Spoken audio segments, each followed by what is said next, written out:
Hello and welcome to this tutorial on how to use the KML search pattern generator for Oz Runways. In this tutorial we're going to cover the basics of the user interface as well as how to generate a search pattern and export it to Oz Runways.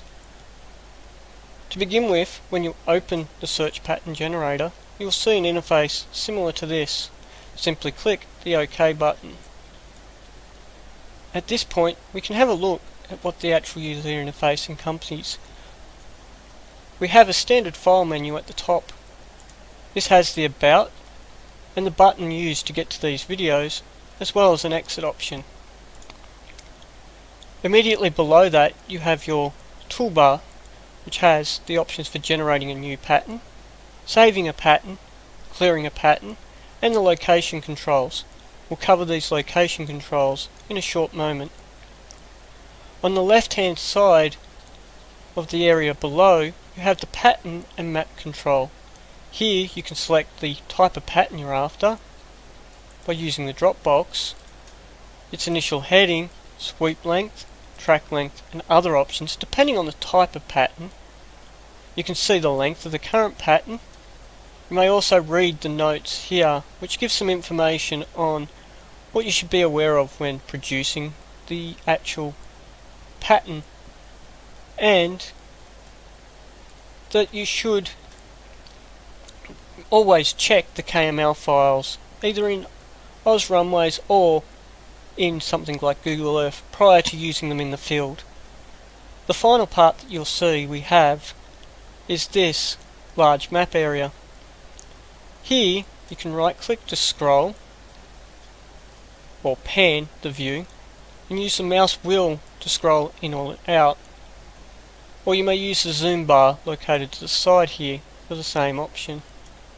Double clicking on this map will move this little red icon which symbolises the starting point of each of your patterns that you're going to generate, and as you click you'll notice that up here on our position item the latitude, longitude is changing. That is because we have multiple ways that we may enter the starting latitude of a search pattern.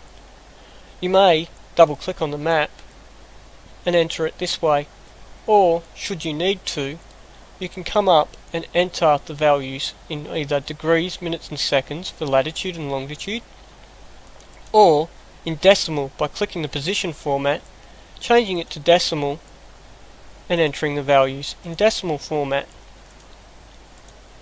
Once you've entered the updated values that you wish to move your starting location to, so in this case we'll do south 32 degrees 54 minutes and we'll say 1 second, and a longitude of say 49 degrees 56 by 20, and then set our start position by clicking the set start position option here. You'll see that it's jumped us to that location, and that is how simple it is to actually move the start point. Once we have the start point we can select the type of pattern we wish to generate.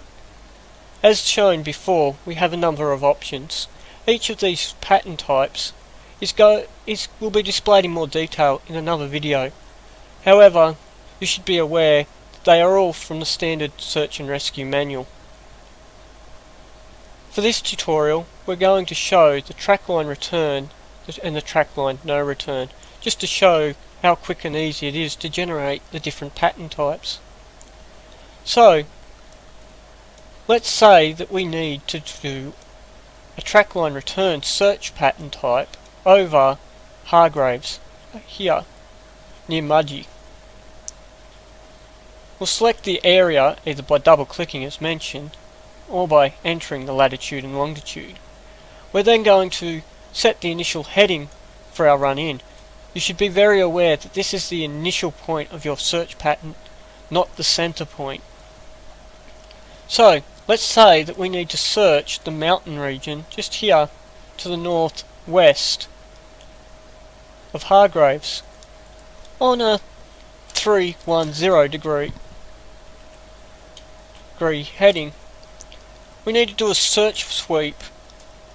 It's going to take us 5 nautical miles, and the track space, because the search is fairly dense, is going to be 2 nautical miles. We may then generate the search pattern. As you can see, it's produced us the pattern, and we could immediately save it. It's also giving us the total pattern length, which is of course important if you're trying to plan out endurance for your aircraft and need to know the length of each of the patterns. Say, however, that we needed to do a track line with a no return.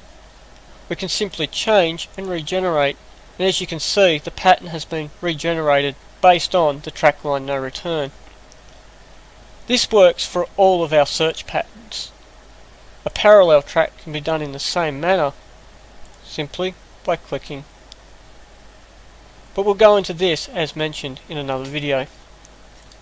Once we have the type of pattern that we wish, in this case we'll do a track line with no return, we simply click the Save Pattern to KML button here.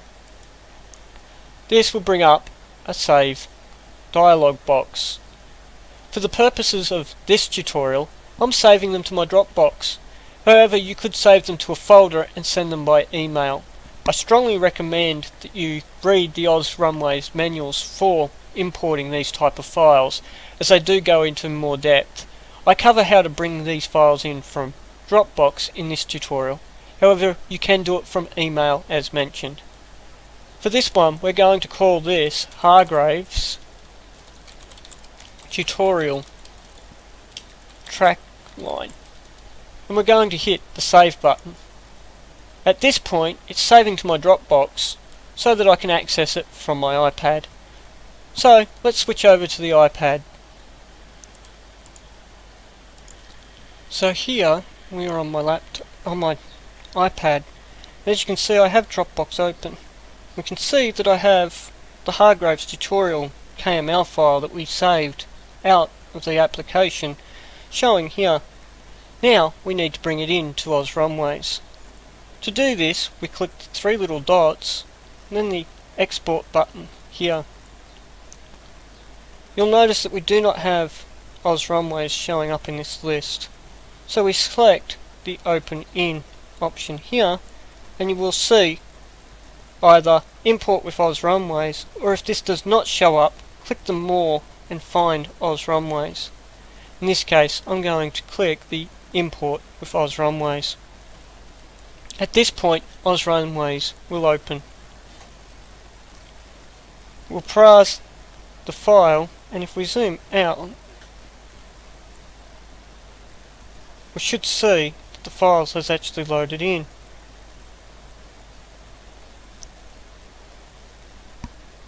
To display the file in the field, we click the little cogs down here and then click Overlays. You'll see that we have the option here of the Hargraves tutorial track line. We click it off, the track line goes away. Clicking it again brings it back up, as well as zooming us instantly to the location. Once we're done with the file, we can simply press, hold and drag to the right. We have the option to delete it. And that is how we use the KML search pattern generator for OzRunways. I hope you have found this helpful and useful.